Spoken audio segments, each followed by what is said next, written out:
مرکزی رویت ہلال کمیٹی کا اجلاس جاری ہے۔ مناظر آپ اجلاس کے دیکھ رہے ہیں۔ عبدالخبیر آزاد کی سربراہی میں یہ اجلاس چل رہا ہے، جس میں مختلف محکموں کے افسران بھی شریک ہیں، اور اب یہ اجلاس اپنے حتمی مرحلے کی جانب بڑھ رہا ہے۔ اب سے کچھ ہی دیر بعد مولانا عبدالخبیر آزاد اعلان کریں گے کہ چاند نظر آیا ہے یا نہیں۔ اسلام آباد سے کچھ شہادتیں موصول ہوئیں اور اس سے متعلق مرکزی رویت ہلال کمیٹی کو آگاہ کر دیا گیا۔ اب مرکزی رویت ہلال کمیٹی نے اعلان کرنا ہے چاند کی رویت سے متعلق۔ کچھ دیر پہلے کراچی میں یہ اجلاس شروع ہوا، جو کہ اب اپنے اختتام کی جانب بڑھ رہا ہے۔ ذی الحج کا چاند نظر آئے گا یا نہیں، یہ اعلان بس کچھ ہی لمحوں میں ہونے والا ہے، اور مولانا عبدالخبیر آزاد جو کہ مرکزی رویت ہلال کمیٹی کے چیئرمین ہیں، وہ یہ اعلان کریں گے۔ دیگر تمام شعبوں کے لوگ بھی ان کے ہمراہ موجود ہیں جنہوں نے اس اجلاس میں شرکت کی، اور کچھ ہی دیر میں یہ خطاب ان کا شروع ہوگا۔ وَنُسَلِّمُ عَلَىٰ رَسُولِهِ الْكَرِيمِ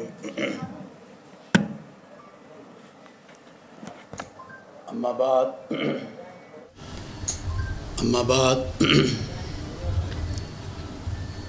فاعوذ باللہ من الشیطان الرجیم بسم اللہ الرحمن الرحیم الحج اشہر معلومات صدق اللہ العظیم۔ برادران اسلام، السلام علیکم ورحمۃ اللہ وبرکاتہ۔ میں سید محمد عبدالخبیر آزاد، چیئرمین مرکزی رویت ہلال کمیٹی پاکستان، آپ سے مخاطب ہوں۔ آج ماہ ذو الحجہ 1444 ہجری کہ چاند کی رویت کا شریف فیصلہ کرنے کے لیے مرکزی رویت ہلال کمیٹی پاکستان کا اجلاس میری زیر صدارت دفتر محکمہ موسمیات، میٹ کمپلیکس، مین یونیورسٹی روڈ، گلستان جوہر، کراچی میں منعقد ہوا۔ اجلاس میں مرکزی رویت ہلال کمیٹی پاکستان اور زونل کمیٹی کراچی کے جو ارکان شریک ہوئے، ان کے اسماء گرامی یہ ہیں: ڈاکٹر راغب حسین نعیمی، مولانا یاسین ظفر،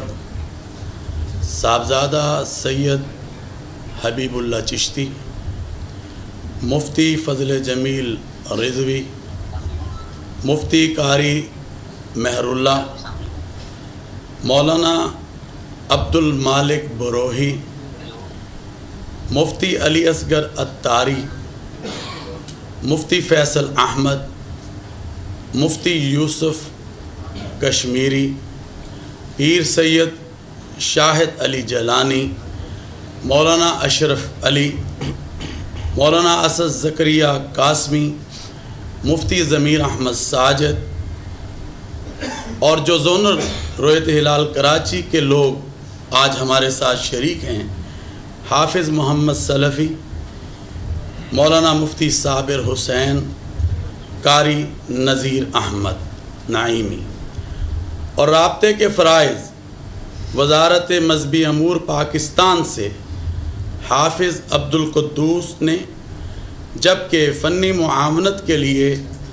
محکمہ موسمیات سے چیف میٹ ڈاکٹر سردار سرفراز،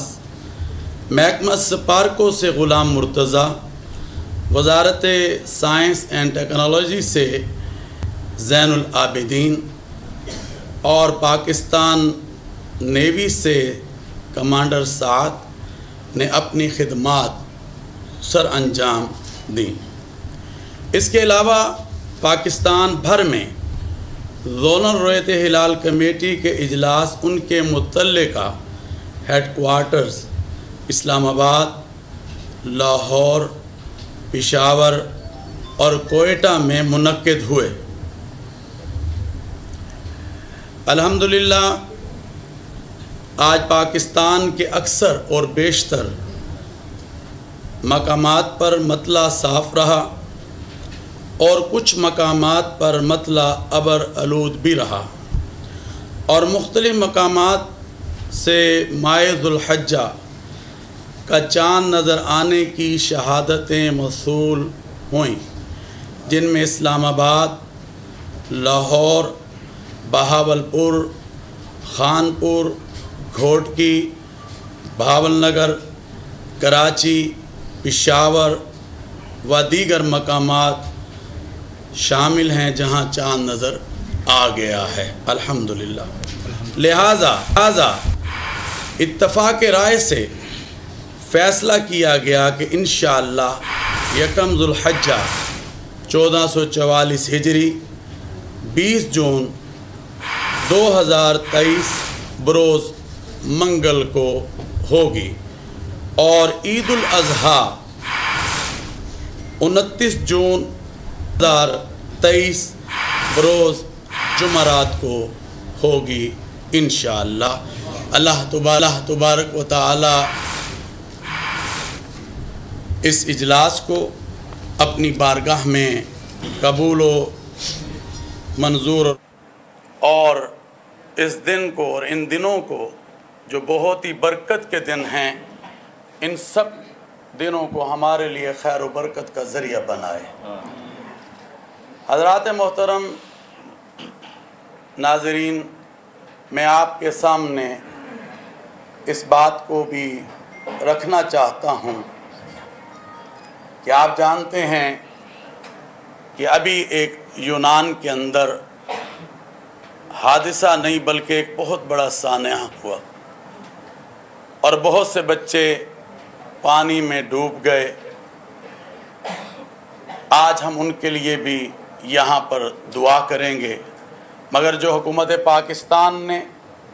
اعلان کیا ہے اور جن لوگوں نے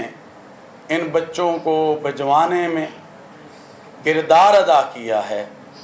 ان کے خلاف جو کارروائی ہے وہ شروع ہو چکی ہے، اور ہم یہ سمجھتے ہیں ایسے لوگوں کو قرار واقع جو ہے وہ سزا ملنی چاہیے۔ پاکستان میں ذی الحج کا چاند نظر آ گیا ہے، اور اس طرح عید الاضحیٰ 29 جون بروز جمعرات کو ہوگی۔ چیئرمین مولانا عبدالخبیر آزاد نے باقاعدہ طور پر اعلان کر دیا ہے ذی الحج کا چاند نظر آ گیا ہے، اور مختلف شہروں سے شہادتیں بھی موصول ہوئی ہیں، جن میں اسلام آباد، لاہور، خانپور، کراچی اور پشاور سمیت دیگر شہر ہیں جہاں سے چاند نظر آنے کی شہادتیں موصول ہوئی ہیں۔